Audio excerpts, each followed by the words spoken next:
गुलामी की काली रात छटी जब लहू से नया सवेरा आया, हजारों अनाम दीपकों ने जलकर यह आजाद गगन सजाया। कोई इतिहास के पन्नों में अमर हुआ तो कोई माटी में समा गया, पर हर सीने का वो बहता खून भारत माँ का परचम लहरा गया। ना नाम लिखा पत्थरों पर, ना कोई ऊंचा स्मारक बना, पर जिनकी हर एक सांस से इस देश का स्वाभिमान बना।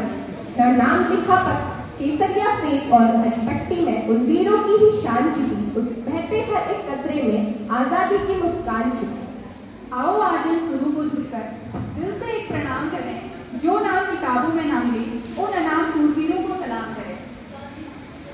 नमस्कार आदरणीय मुख्य अतिथि, शिक्षकगण और मेरे प्यारे दोस्तों, आज पूरा देश स्वतंत्रता दिवस का जश्न मना रहा है।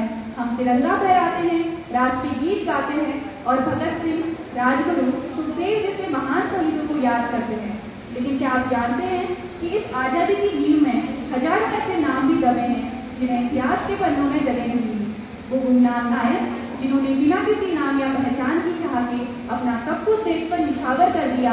आज हमारा ये नाटक उन्हीं अनसुने और अनदेखे नायकों की शहादत और संघर्ष को समर्पित है। आइए इतिहास के उन पन्नों को पलटें।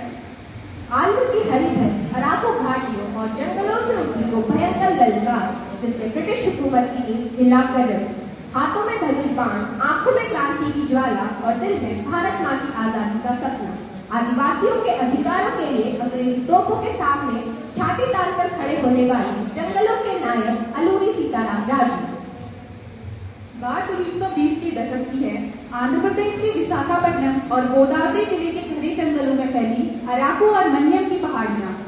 ब्रिटिश हुकूमत ने 1882 का मद्रास फॉरेस्ट एक्ट लागू कर आदिवासियों की पारंपरिक खेती यानी पोड़ो खेती और जंगलों से लकड़ी पर इकट्ठा करने पर पूरी तरह रोक लगा दी। यह जंगल ईस्ट इंडिया कंपनी का है। यहाँ के पेड़ पौधे नदियां सब हमारी हैं। अगर यहाँ रहना है तो कर देना होगा।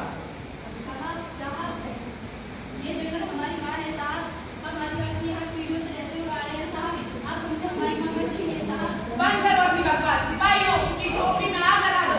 रुक जाओगे, बात झुमका थोड़ा सा आना तब करूंगी। हुआ यूं, इस जंगल में हमारी हुकूमत के खिलाफ बोलने की हिम्मत इसकी हुई। मैं इस माटी का बेटा हूँ जो तुम्हें ये बताना आया है कि जंगल पर हक उन बच्चों का है, ना कि उन लड़कों का जो 7 समंदर पार से यहाँ की दौलत लूटने आए हैं। राजू भाई अंग्रेजों के पास बहुत सी बंदूकें हैं, तोप हैं, वह हमारे में बांट सकते हैं। राजू भाई और हम सीधे साधे आदिवासी, हम पुलिस बांट के उनका सामना कैसे करेंगे राजू भाई? खत्म, हथियार लोहे के होते हैं, लेकिन लड़ाई इंसानी होते से जीती जाती है। गांधी जी ने हमें असहयोग का मार्ग सिखाया है। जब विदेशी हुकूमत हमारी माँ बहनों की इज्जत लूट रही है तो हमें धर्म का मार्ग अपनाना होगा। वंदे मातरम, वंदे मातरम, वंदे 22 अगस्त 1922 अलूरी सीताराम राजू के नेतृत्व में सैकड़ों आदिवासियों ने चित्तपल्ली पुलिस स्टेशन पर हमला कर दिया और भारी मात्रा में बंदूकें और कारतूस लूट। लेकिन राजू की अपनी एक नीति थी। वे हमला करने से पहले अंग्रेज अधिकारियों को बकायदा पत्र लिखकर बताते थे कि वे कब और किस थाने को लूटने आए। मेजर गुरेल, हम आपकी चित्तपल्ली और कृष्णपेटा पुलिस चौकी से केवल हथियार और कारतूस ले जा रहे हैं। हमारा मकसद किसी भारतीय सिपाही की जान लेना नहीं, बल्कि ब्रिटिश हुकूमत को अपनी जमीन से खरीदना है। This man is not human. जंगलों का भूत है। अराकू में जंगलों को चारों तरफ से घेर लिया जाए। सिपाहियों, हमें किसी भी हालत में अलूरी सीताराम राजू जिंदा या मुर्दा चाहिए। 2 साल तक अलूरी सीताराम राजू और उनके साथियों ने ब्रिटिश सेना की नाक में दम कर रखा था। असम राइफल्स और मद्रास पुलिस की टुकड़ियां जंगलों में भटकती रही। जब अंग्रेज राजू को पकड़ न सके तो उन्होंने आदिवासियों पर अमानवीय अत्याचार शुरू कर दिया। बस्तियों को जलाया जाने लगा और बेकसूर ग्रामीणों को भूखा मारा जाने लगा। राजू भाई अंग्रेज हमारे बच्चों को, बीवी को, औरतों को मार रहे हैं। वे कह रहे हैं जब तक आप सामने नहीं आएंगे वह जंगलों को जलाकर राख कर देंगे। राजू भाई कुछ तो करना पड़ेगा राजू भाई। गंतम, मेरे जीवन की कीमत पर अगर मेरे 1000 आदिवासियों की जान बच सकती है तो अलूरी सीताराम राजू शहर अपनी बलि देने के लिए तैयार है। 7 मई 1924 का दिन राजू स्वयं को अंग्रेजों के हवाले कर देते हैं। आखिरकार तुम पकड़े गए मध्यम के नायक, तुम्हारी क्रांति का अंत यही होगा। गुडेल, तुम वीर सीताराम राजू को मार सकते हो, लेकिन इस देश के हर घर में जन्म लेने वाले इनकलाब को कैसे रोकोगे? जब तक मेरी इस माटी पर एक भी भारतवासी जिंदा है, तो आजादी की लौ फूट नहीं सकती है। वंदे मातरम, भारत माता की। मात्र 36 वर्ष की आयु में अल्लूरी सीताराम राजू ने अपनी शहादत दी। आदिवासियों ने उन्हें प्यार से मन्य पुरुडू यानी जंगलों के नायक का खिताब दिया। अल्लूरी सीताराम राजू ने यह साबित कर दिया कि भारत की आजादी की नींव में देश के हर कोने और हर कबीले के वीरों का खून शामिल है। तो आइए अब हम बढ़ते हैं अपनी अगली कहानी की ओर। ये कहानी है उत्तराखंड की पवित्र धरती के उस महान सपूत की जिसने अपना जीवन देश और देश की स्वतंत्रता और राष्ट्र निर्माण के लिए समर्पित कर दिया। उनका नाम था गोविंद वल्लभ पंत। बेटा, तुम बड़े होकर क्या बनना चाहते हो? माँ, मैं बड़े होकर अपने देश और समाज की सेवा करना चाहता हूँ। बेटा, तुम हमेशा सत्य और न्याय का साथ देना। माँ, मैं वचन देता हूँ कि मैं अन्याय के सामने कभी नहीं झुकूंगा। गोविंद बेटा, इधर आओ बेटा। देखो बेटा, शिक्षा केवल अपने लिए नहीं होती, शिक्षा का और ज्ञान का उपयोग देश और देश की सेवा के लिए करना चाहिए। दादाजी, मैं भारत की सेवा जरूर करूंगा। समय बीतता गया, भारत पर अंग्रेजों का शासन था। भारतीयों के साथ अनेक प्रकार के अन्याय होते थे। उत्तराखंड के पहाड़ी क्षेत्र के लोग भी अंग्रेजी शासन की नीतियों से परेशान थे।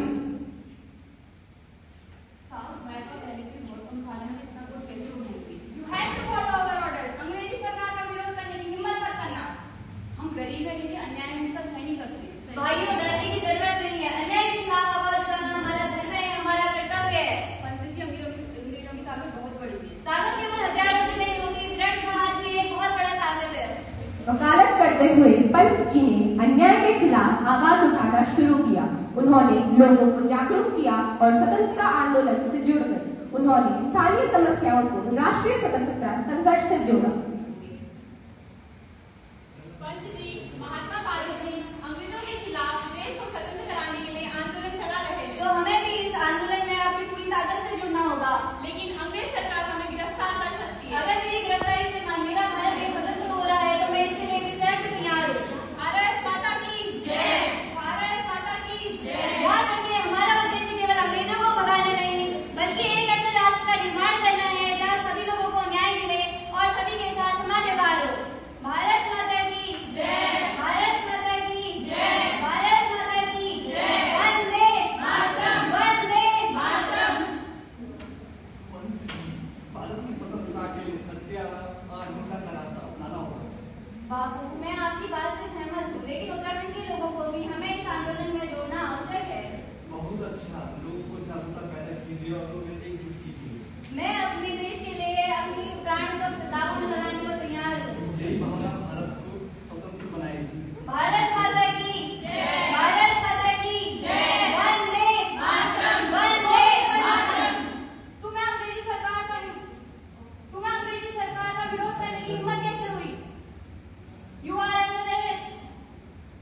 आप मुझे गिरफ्तार कर सकते हैं, लेकिन मेरे विचारों को कैद नहीं कर सकते। तुम्हें अपने आंदोलन से पीछे हटना होगा। नहीं, मैं अपने आंदोलन से पीछे नहीं हटूंगा। You have to follow our orders. अगर मेरी गिरफ्तारी से मेरे देश के लोगों में स्वतंत्रता की भावना पैदा होती है, तो मैं इसके लिए भी तैयार हूँ। पंत जी, हम आपका संघर्ष व्यर्थ नहीं जाने देंगे। एक दिन मेरा भारत अवश्य आजाद होगा। भारत माता की जय। भारत माता की जय। वंदे मातरम। वंदे 15 अगस्त 1947 गोविंद वल्लभ पंत जेल से रिहा हो चुके थे। लंबे संघर्ष और असंख्य स्वतंत्रता सेनानियों के बलिदान के बाद 15 अगस्त 1947 को भारत स्वतंत्र हुआ। आज हमारा देश स्वतंत्र हो गया है, लेकिन हमारी अब जिम्मेदारी और भी ज्यादा बढ़ रही है। तो अब हमें क्या करना चाहिए? हमें एक ऐसा राष्ट्र का निर्माण करना है जहाँ सभी को शिक्षा का अधिकार और समानता का अधिकार मिले, जहाँ ना अमीरी हो और ना गरीबी हो। हम आपके साथ हैं। स्वतंत्रता के बाद पंडित गोविंद वल्लभ पंत ने राष्ट्र निर्माण में महत्वपूर्ण भूमिका निभाई। वे उत्तर प्रदेश के प्रथम मुख्यमंत्री बने और बाद में भारत के गृह मंत्री के रूप में सेवा की। उन्होंने प्रशासन, भूमि सुधार, राष्ट्रीय एकता और हिंदी के प्रसार में महत्वपूर्ण योगदान दिया। पंत जी, स्वतंत्र भारत के सामने अनेकों समस्याएं हैं। तो हमें मिलकर इन समस्याओं का समाधान करना होगा, एक मजबूत लोकतंत्र का निर्माण करना होगा। तो आपकी सबसे बड़ी प्राथमिकता क्या है? एक मजबूत लोकतंत्र और एकता की मेरा सबसे बड़ी महत्वता है। भारत माता की जय। राष्ट्र के प्रति उनके महान योगदान के लिए वर्ष 1957 में पंडित गोविंद बल्लभ पंत को भारत के सर्वोच्च नागरिक सम्मान भारत रत्न से सम्मानित किया गया।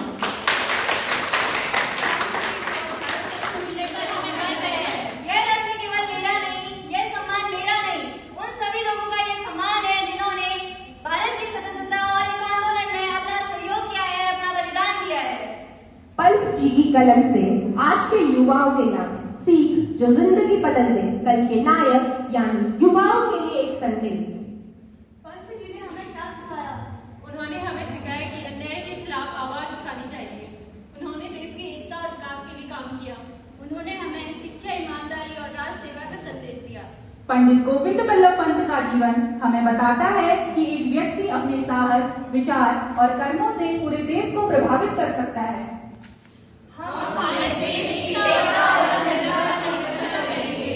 भारत माता की जय, भारत माता की जय, वंदे मातरम, वंदे मातरम।